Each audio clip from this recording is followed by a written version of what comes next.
আচ্ছা, তো এটা আশা করি বুঝছো। তো এখন এই টাইপের ম্যাপ এখন এখানে প্রশ্ন আমাদের বিভিন্ন ভাবে আসতে পারে আর কি। তো এখন এই যে এই সমীকরণগুলা লিখতে পারলে এবং কোন জিনিসটা দ্বারা এখানে কি বোঝায় এগুলো লিখতে পারলে এখন এই টাইপ থেকে যে কোনো প্রশ্ন করলে আশা করি পারবে।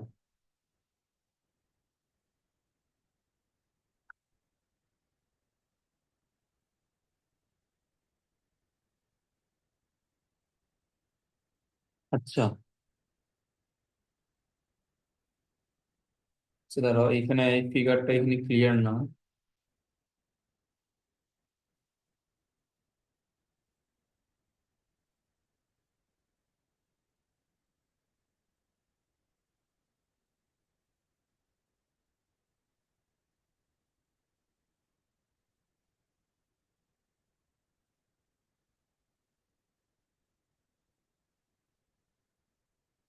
ওকে, তো এখন এইখানে আহ, চিত্রে এই জায়গাতে একটা বস্তু রাখা একদম এই তলের শীর্ষে। এটা এ পয়েন্ট, এটা আছে বি পয়েন্ট, এটা না, এটা সি, এটা হচ্ছে বি। এই কোণটা দেওয়া 30 ডিগ্রি, এইটুক দেওয়া 50 মিটার, আর এই বস্তুর ভর দেওয়া 10 কেজি। ওকে, এটা হচ্ছে আমাদের চিত্র। এবি হলো একটি ঘর্ষণ যুক্ত তল। ওকে, 30 ডিগ্রি কোণের জন্য তলের উপরস্থ বস্তুটি কেবল গতিশীল হওয়ার উপক্রম হয়। এখানে বলছে গতীয় ঘর্ষণ গুণাঙ্ক স্থিতি ঘর্ষণ গুণাঙ্কের 70%। বি বিন্দুতে বস্তুটির বিভব শক্তি কত? এটা তো সহজ। আচ্ছা, আমরা এটা এখানে ক নম্বর প্রশ্নটা আমরা কিভাবে করব? বি বিন্দুতে বস্তুটির গতি শক্তি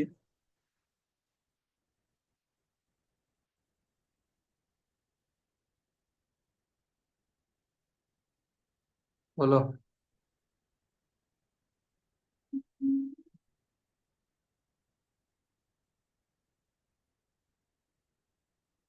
এইখানে বি বিন্দুতে এখানে বস্তুটার ভর দেওয়া, তো এখানে আমাদের গতি শক্তি বের করার জন্য আর কি লাগবে বলো তো?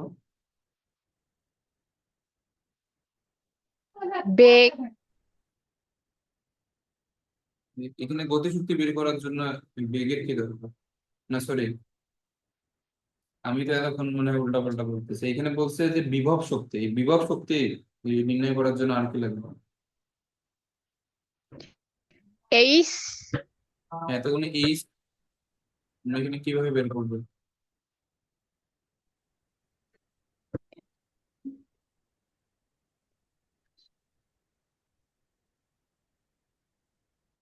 এইচ কিভাবে বের করবো বলো?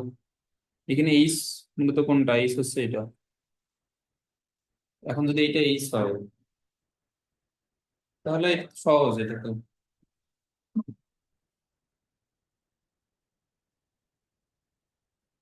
এই কোণের জন্য আমাদের ভূমি দেওয়া, লম্ব দেওয়া, মানে লম্ব লাগবে আর কি এইচ এর মধ্যে। তাহলে এটা কি হবে? 1030, 1030 সমান লম্ব ডিভাইড বাই ভূমি।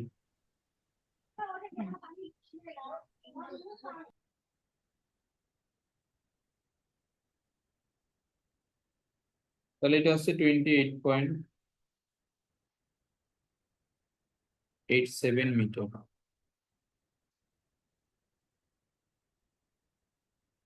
তাহলে বি বিন্দুতে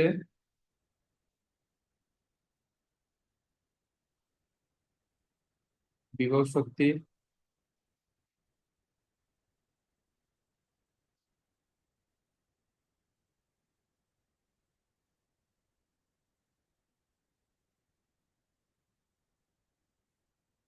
তাহলে এখানে সবকিছু ক্যালকুলেশন করলে এটা আসবে এত জুল। ওকে,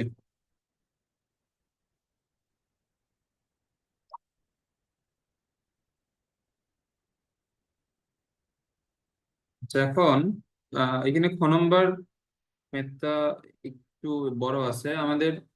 আহ, যখন কোণ 30 ডিগ্রি তখন বি বিন্দু থেকে এ বিন্দুতে আসতে গতিশক্তির পরিবর্তন বের করতে হবে। আর আবার যখন কোণ 15 ডিগ্রি বৃদ্ধি করে 45 ডিগ্রি হবে, তখন আবার আবার গতিশক্তি বের করতে হবে। তো এটা একটু লেন্দি হবে ম্যাথটা।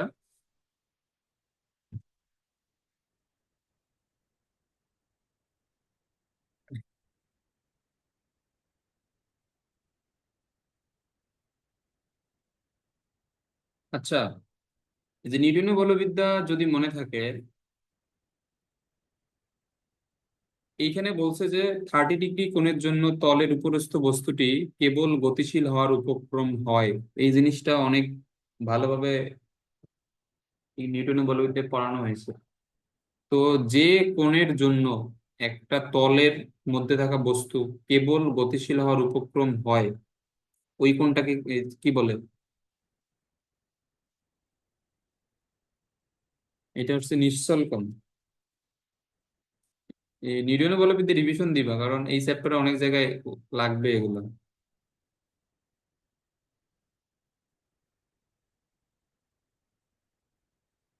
এবং এই যে নিশ্চল কোণ যদি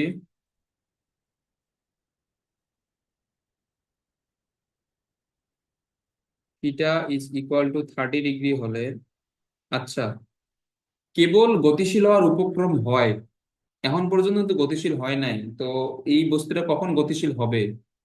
যখন কোণটাকে আমরা আরেকটু বৃদ্ধি করব। আচ্ছা, এখন এখানে নিশ্চল কোণ যদি 30 ডিগ্রি হয়, সেই ক্ষেত্রে আমাদের স্থিতি ঘর্ষণ গুণাঙ্ক,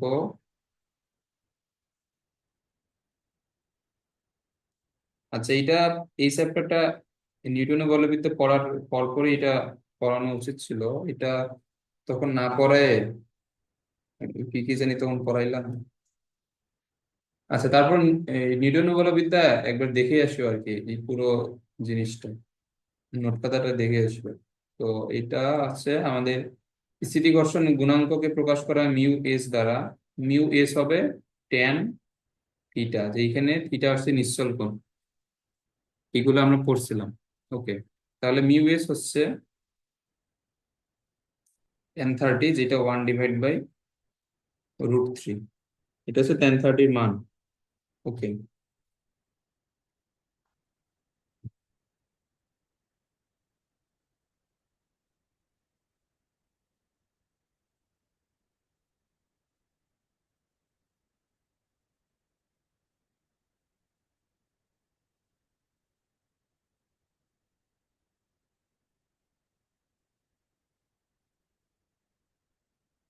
আচ্ছা, এখানে কোণের মান 15 ডিগ্রি বৃদ্ধি করলে বি থেকে এতে আসতে বস্তুর গতিশক্তির কেমন পরিবর্তন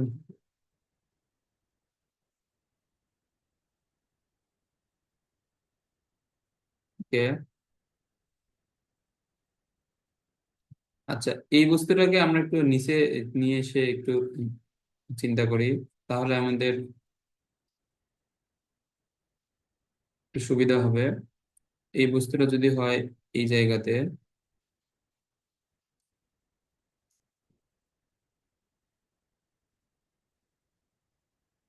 তাহলে আমরা এখান থেকে জানি যে এই বরাবর কাজ করবে এম জি, এই বরাবর হচ্ছে এম জি কস থিটা, এই দিকে হচ্ছে এম জি সাইন থিটা, এইদিকে হচ্ছে আর।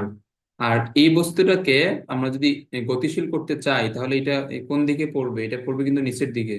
তো এই এই বস্তুটা যদি নিচের দিকে গতিশীল হয়, তাহলে এটার এফ কে কাজ করবে এই দিকে। এটা বুঝছো? এগুলো তো সহজ আছে। হুম। ওকে।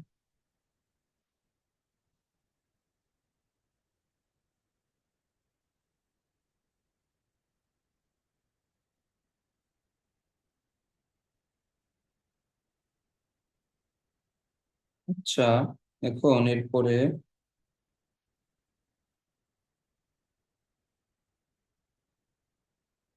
এখানে আহ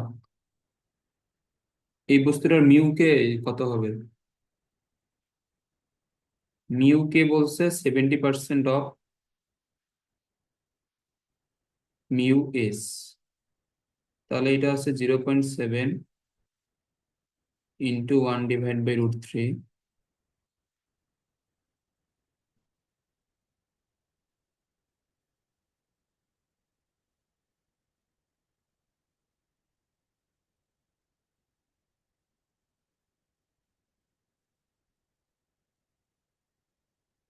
এত, এটা হচ্ছে মিউ কে এর মান, কারণ এফ কে এর জন্য আমাদের তো মিউ কে লাগবে। এফ কে সমান কি, মিউ কে ইন্টু আর।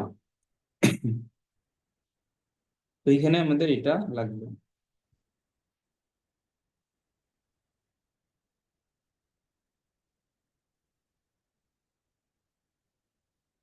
ওকে, তো তাহলে এটার গতিশক্তি হচ্ছে এত।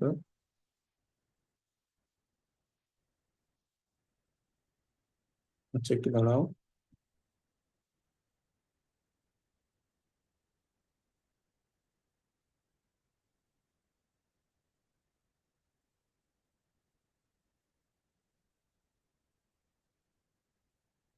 ওকে, তো এখন আমাদের এইখানে প্রথমে বের করতে হবে এই বস্তুটা যখন বি বিন্দুতে স্থির ছিল, সেই স্থির অবস্থায় থেকে 30 ডিগ্রি কোণে সে মাত্র গতিশীল হয়ে, এর কোণ যখন 30.1 বা সামথিং নিয়ে যাওয়া হয়েছে তখন থেকেই কিন্তু সে গতিশীল হয়েছে। বাট আমরা ধরে নিব যে 30-তে থাকা অবস্থায় সে একবার পড়বে, আর তার কোণ যখন 15 ডিগ্রি বৃদ্ধি করা হইলো, মানে 45 ডিগ্রি, তখন সে একবার পড়বে। তো এই দুই ক্ষেত্রে গতিশক্তির মানটা বের করে তারপর তারপর দুইটার মধ্যে চেঞ্জ বের করতে হবে আর কি, বুঝছো? হ্যাঁ, বুঝছি। এই যে এই এইখানে কিন্তু 30 ডিগ্রিতে সে পড়বে না, কারণ আমাদের 30 ডিগ্রিতে সে নিশ্চল কোণ, তখন মাত্র গতিশীল হবে হবে অবস্থা, আর একটু বৃদ্ধি করলে গতিশীল হবে। তো এখন এই কতটুকু বৃদ্ধি করলে হবে আমরা তো এটা অ্যাকচুয়ালি জানি না। তো এই জন্য আমরা 30 এইখানে ধরে নিব। যেমন আমরা ওই যে ওই দিন আহ, একটা চ্যাপ্টার 10-এ তো একটা এরকম ম্যাথ করছিলাম মুক্তিবেগের, মানে এই যে কখন আমাদের পৃথিবীর বায়ুমণ্ডলে বাতাস থাকবে না, যখন ওই বায়ুর সিআরএমএস বেগ বা গ্যাসগুলোর সিআরএমএস বেগ মুক্তিবেগের সমান হবে। আমরা তো এটা জাস্ট এখানে ধরে নিয়েছি। ওকে, তাহলে আমাদের প্রথম ক্ষেত্রে যখন কোণ আছে 30 ডিগ্রি,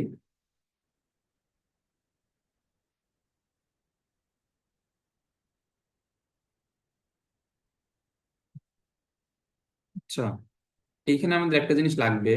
এটা হচ্ছে এটা হচ্ছে কাজ শক্তি উপপাদ্য। কাজ শক্তি উপপাদ্য এ, কি জানো?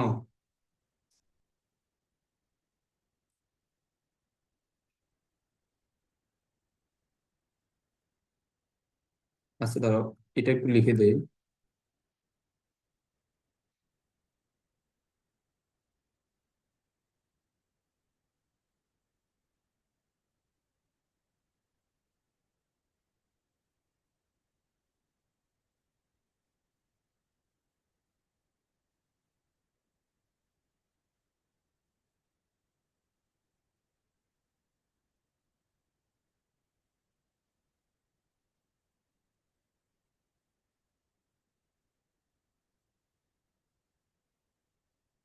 এই যে আমাদের এটা হচ্ছে কাজ শক্তির উপপাদ্য, মানে একটা বল দ্বারা আমরা যে কাজটা করব ওই কাজ সমান হবে বস্তুটার গতিশক্তির পরিবর্তনের সমান।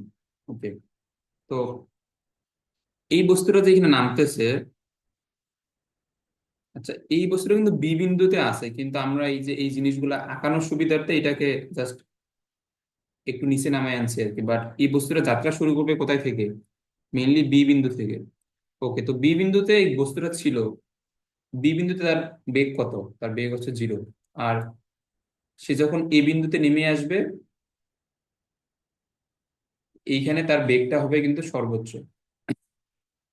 ওকে, তো এখন এই যে বি বিন্দু এবং এ বিন্দুর মধ্যে যে এখানে গতিশক্তির পরিবর্তন, এটা তো আমাদের বোঝাই যাইতেছে যে এখন এখানে এই গতিশক্তির পরিবর্তনটা এখানে কি হবে বলতো? Half m v a square, মানে এ বিন্দুতে বেগ মাইনাস 0, কারণ বি বিন্দুতে তার তো কোনো গতিশক্তি নাই। বি বিন্দুতে সে তো স্থির অবস্থায় ছিল, এটা বুঝছো? তাহলে এখানে আমাদের মেইনলি এই গতিশক্তির পরিবর্তনটা হবে হাফ এম ভি স্কোয়ার, এটা বুঝছো?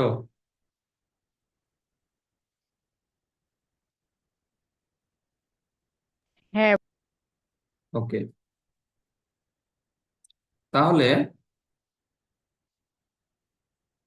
এখন একটা বস্তু তল বরাবর উপরে যাক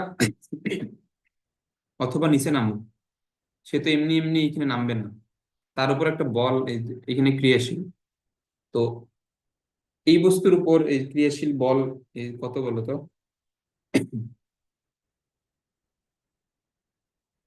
এই বস্তুটা যেহেতু নিচের দিকে নামতেছে, তাহলে এটার বলের ডিরেকশন আমরা কোন দিকে ধরে নেব? আচ্ছা, বল কি নর্মালি সবসময় ঊর্ধ্বমুখী? আছে, দাঁড়াও এটা একটু আমি চেক করি। আমরা যদি বলটা এইদিকে ধরে নিই, তাহলে এটা হবে F plus F K is equal to M G sine theta. এইটা তাহলে এফ সমান হয় M G sine theta minus F K. হ্যাঁ, এইটাই। ওই যে তোমার যদি আমরা যখন এগুলো তল যখন পড়ছিলাম নিউটনীয় বলবিদ্যায়, তখন আমরা কিন্তু সবসময় বলটাকে ঊর্ধ্বমুখী ধরে নিছিলাম যদি কিছু বলা না থাকে। আর বলটা যদি নিম্নমুখী বলা থাকে, সেই ক্ষেত্রে আমরা ওইটা এখানে ধরে নেব। যদি কিছু বলা না থাকে, এখানে অবশ্যই একটা বল ক্রিয়াশীল, সেটা ঊর্ধ্বমুখী। তো এখন যদি ঊর্ধ্বমুখী একটা বল এখানে এখানে ক্রিয়াশীল হয়, তাহলে এটার এক্স অক্ষের সমীকরণ কি হবে বলো? আচ্ছা, এ- এখানে তার আগে আমি এই কাজ শক্তি যেটা উপপাদ্য ওইটা লিখি। তাহলে এখানে বল দ্বারা কৃত কাজ ডাব্লিউ সমান হচ্ছে ডেল্টা ই কে। মানে কাজ সমান কি? কাজ সমান হচ্ছে গতিশক্তির পরিবর্তন। আবার কাজ মানে কি? এফ ইন্টু এস, এইটা। আর আর এখানে আমাদের গতিশক্তির এই পরিবর্তন, এটা কি হবে? আচ্ছা, এটা ডেল্টা ই কে থাক, কারণ আমাদের এখানে তো এই গতিশক্তির পরিবর্তনটাই তো এখানে মেইনলি বের করতে বলছে আমাদের। তো এইটাই বের করতে হবে।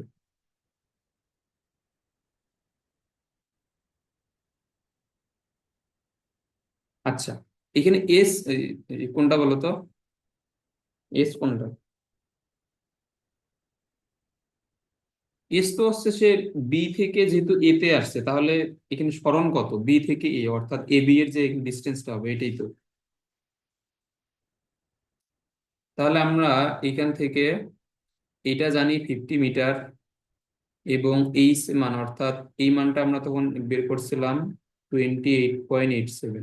তাহলে আমরা এখান থেকে পিথাগোরাসের সূত্র ব্যবহার করে এবি বের করতে পারবো। তাহলে এবি এখানে হবে √50 স্কোয়ার প্লাস 28.87 স্কোয়ার। ম্যাথটা কি বুঝতেছো?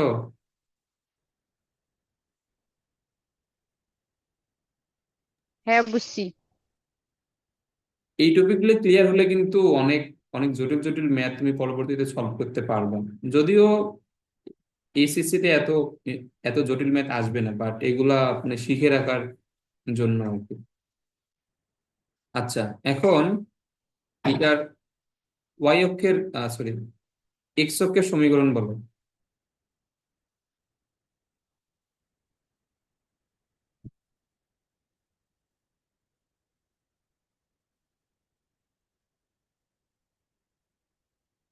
এক্স অক্ষের সমীকরণ তো একটু আগে আমি লিখলাম।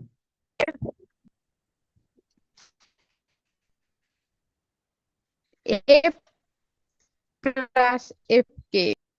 হুম, এরপর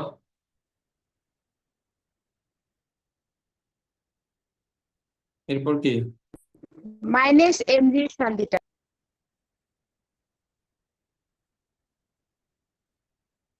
ওকে, এটা তো আমাদের এখান থেকে দরকার হচ্ছে এফ কে, তাহলে সরি এফ এর মান, মানে এখানে বলের মানটা আর কি দরকার। তাহলে এটা হচ্ছে এম জি সাইন থিটা,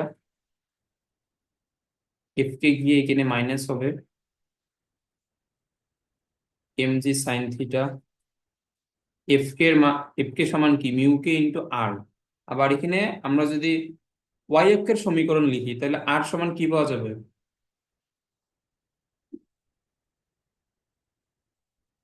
বলো। MG cos theta. হ্যাঁ, এখানে আচ্ছা এফ কে সমান হচ্ছে মিউ কে আর, এবং তাহলে আর মানে হচ্ছে এমজি কস থিটা। তাহলে আমাদের এফ সমান হচ্ছে এইটা। তো এইটা আমরা দুই ক্ষেত্রেই ব্যবহার করব। জাস্ট এক ক্ষেত্রে আমাদের থিটা হবে 30 ডিগ্রি, আর এক ক্ষেত্রে 15 ডিগ্রি বৃদ্ধি করে 45 ডিগ্রি। আচ্ছা, তাহলে এটা হচ্ছে MG sine theta minus mu K MG cos theta. এটা হচ্ছে এফ এর মান। এফ ডট এস, এস কত? এস হচ্ছে এবি, অর্থাৎ আচ্ছা এস কে এখানে এবি লিখলাম। ওকে। আচ্ছা, এখানে এই প্রথম ক্ষেত্রে পরে লিখি, তাহলে এই জায়গা থেকে একটু একটু মুছে দেই। তাহলে আমাদের প্রথম ক্ষেত্রে যখন এখানে থিটার মান হচ্ছে 30 ডিগ্রি,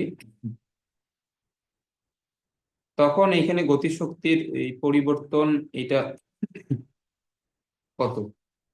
এম কত? এম হচ্ছে 10 KG.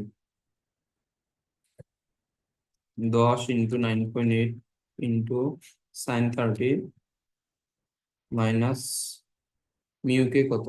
0.404, 10 9.8 cos 30 into AB. AB এর মান হচ্ছে 57.74। তাহলে আমাদের প্রথম ক্ষেত্রে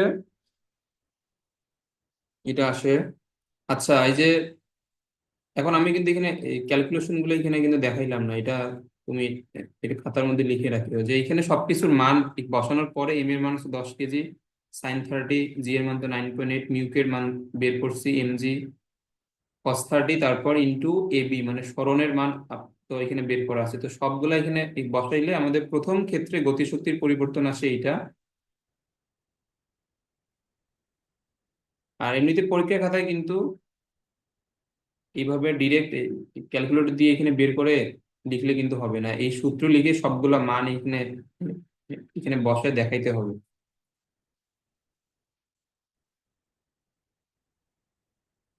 আর আমরা যদি এখানে দ্বিতীয় ক্ষেত্রে গতিশক্তির পরিবর্তনটা বের করি,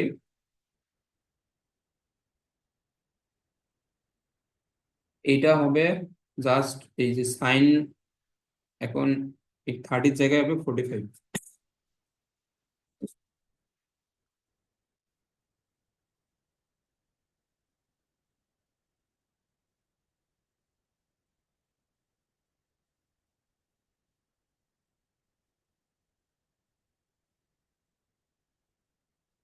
তাহলে এটা আসে কত?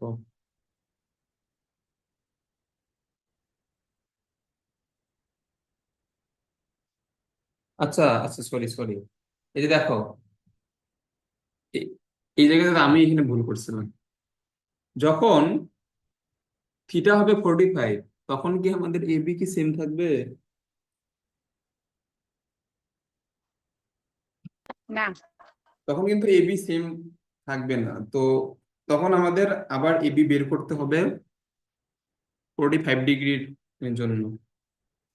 আচ্ছা, এটা এটা কোথায় লিখবো?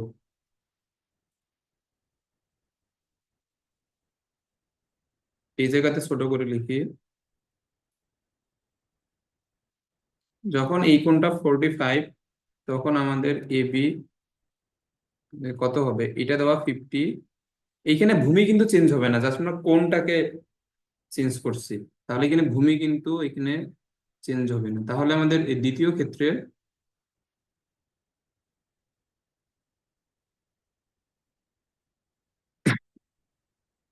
এখন এইখানে আমাদের দ্বিতীয় ক্ষেত্রে ভূমি দেওয়া আমাদের দরকার হচ্ছে অতিভুজ। তাহলে এটা হবে cos 45 সমান ভূমি বাই অতিভুজ। তাহলে এইখান থেকে এবি কত হবে? 50/cos 45।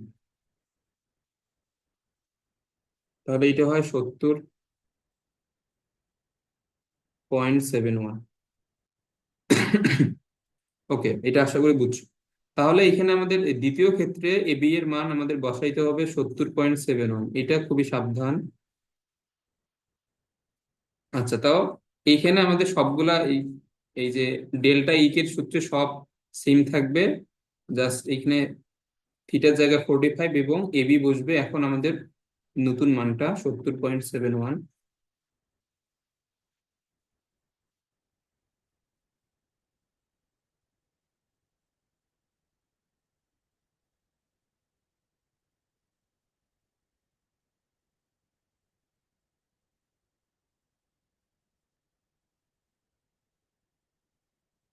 তাহলে এখন এখানে ক্যালকুলেশন করলে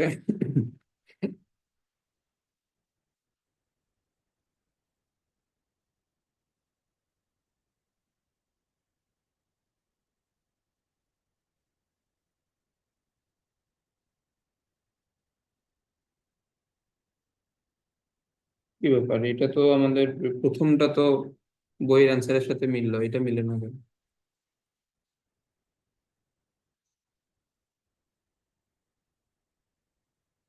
কোন যদি বৃদ্ধি করি এখানে তাহলে তো এটা চেঞ্জ হবে।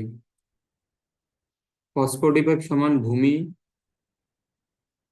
পাই অতিভুজ, কোণের মান 15 ডিগ্রি বৃদ্ধি করলে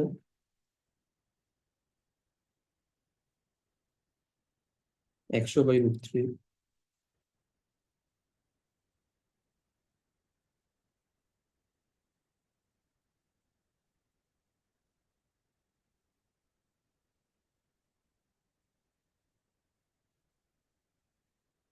আচ্ছা, একটু দাঁড়াও।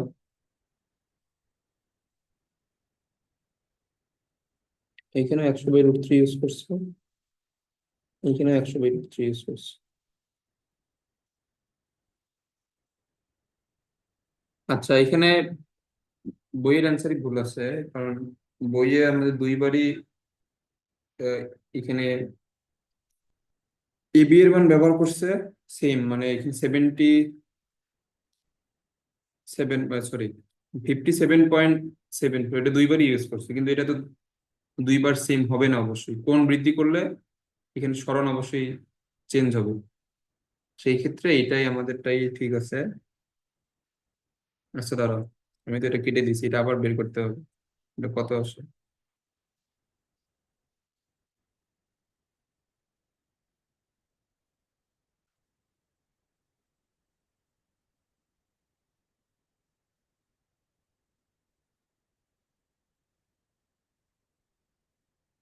তাহলে এটা আসে 4,703.954। এটা বুঝছো ম্যাথটা?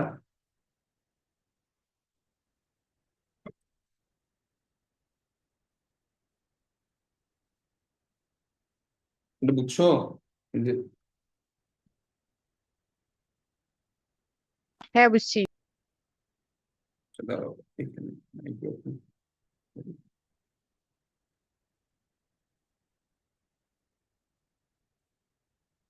ওকে। তো এখন এই যে আমাদের বি বিন্দুতে তো মেইনলি গতিশক্তি জিরো।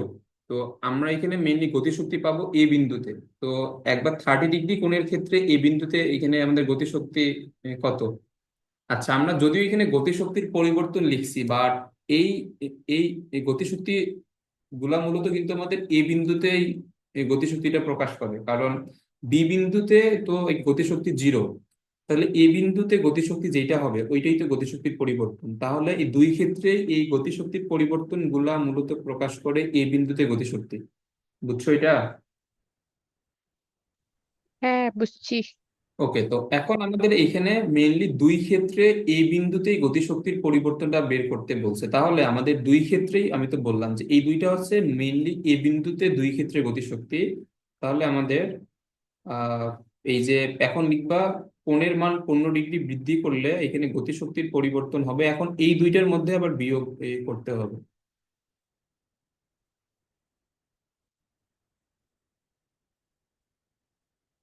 তাহলে আমরা যদি এই বড়টা থেকে ছোটটা বিয়োগ করি,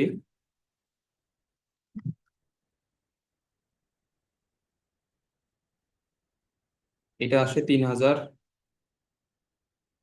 854.46। ম্যাথটা একটু কমপ্লিকেটেড লাগতে পারে, বাট বুঝলে আশা করি সহজ লাগবে।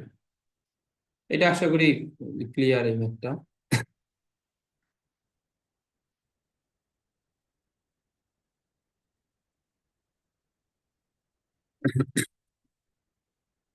আচ্ছা, এটা খেয়াল করো। 10 মিটার দৈর্ঘ্য, 5 মিটার প্রস্থ এবং 3 মিটার গভীরতা বিশিষ্ট একটি পানি ভর্তি কোনো পুকুরের এত অংশ শূন্য করতে একটি পাম্প 2 ঘন্টা সময় নেয়। আচ্ছা, এই যে এই ম্যাথটা আমাদের একটু লাগবে।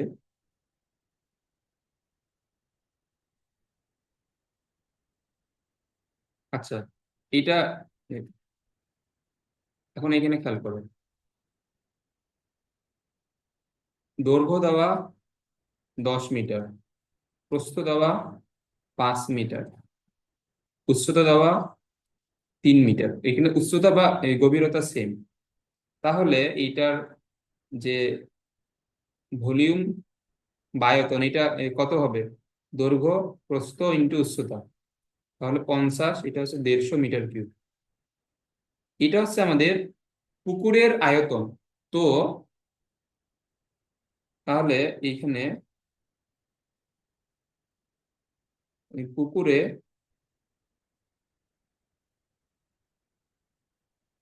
মোট পানির ভর, এটা কি হবে? আমরা জানি এম সমান রো ইন্টু ভি।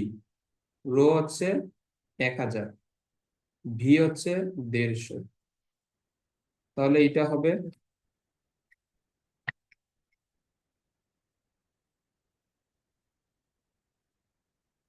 1.5 × 10⁵ এত কেজি।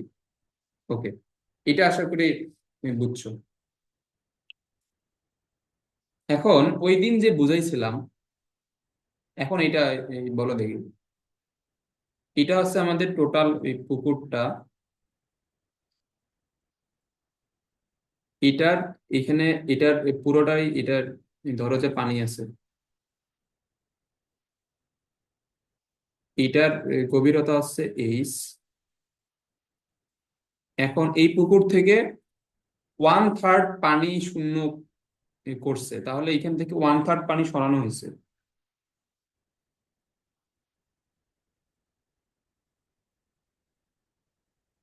ওকে, তো আমরা যদি এখান থেকে 1/3 পানি সরাই, তাহলে এর 2/3 পানি এখানে থাকবে, মানে 1/3 পানি যদি আমরা সরাই, তাহলে আর এই কতটুকু পানি বাকি থাকবে? 2/3 পানি বাকি থাকবে। এটা আশা করি ক্লিয়ার।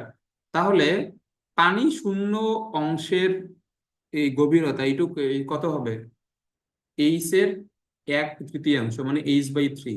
আর যেটুকু অংশে পানি আছে এটা হবে এইচ এর 2/3, বলতে 2H/3। এটা বুঝছো? হ্যাঁ। ওকে,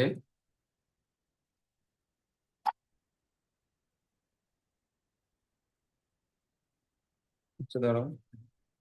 আচ্ছা, এখন এখানে খেয়াল করো।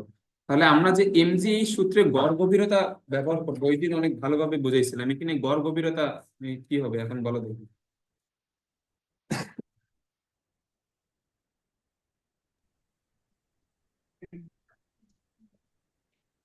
এই দুটোর যোগফল /2। আর যোগফল?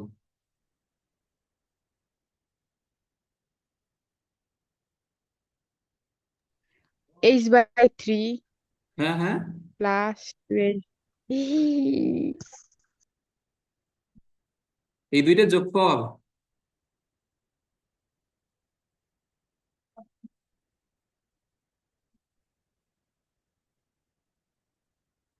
এই দুইটা যোগফল হবে ওই দিন, এটা বুঝছো?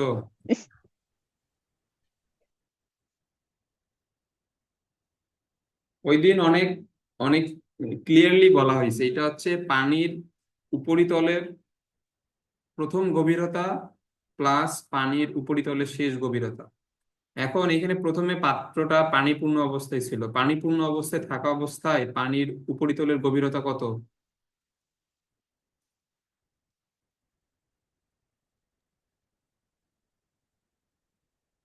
বলো। 0। জিরো। তাহলে পানির উপরিতলের প্রাথমিক গভীরতা হচ্ছে জিরো। আর 1/3 পানি সরাই নেওয়ার পরে পানির উপরিতলের এখানে গভীরতা কত?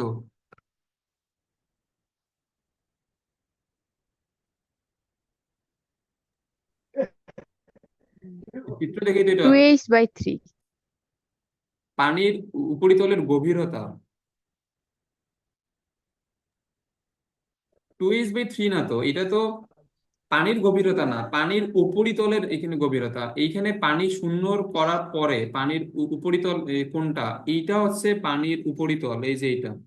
তো এইটার এই গভীরতা বলতে কি বোঝায়, এই যে এই অংশটুকু, এটা বুঝো নাই? তাহলে এই অংশটুকু কত, এটা হচ্ছে h/3। তাহলে এখানে শেষ গভীরতা হচ্ছে h/3। বুঝছো? হ্যাঁ, বুঝছি। তাহলে এখন এইখানে আমাদের কি হবে, h/6। তো h কত, h প্রশ্নে দেওয়া 3 মিটার, তাহলে 3/6 মানে হাফ। এটা বুঝছো? হ্যাঁ, এখন এইখানে খেয়াল করো, পানির টোটাল ভর হচ্ছে এত, কিন্তু এই পরিমাণ পানি তো সরানো হয় নাই, 1/3 পানি এখানে এখানে সরানো হয়েছে। তাহলে এখানে উত্তোলনকৃত পানির ভর কত হবে?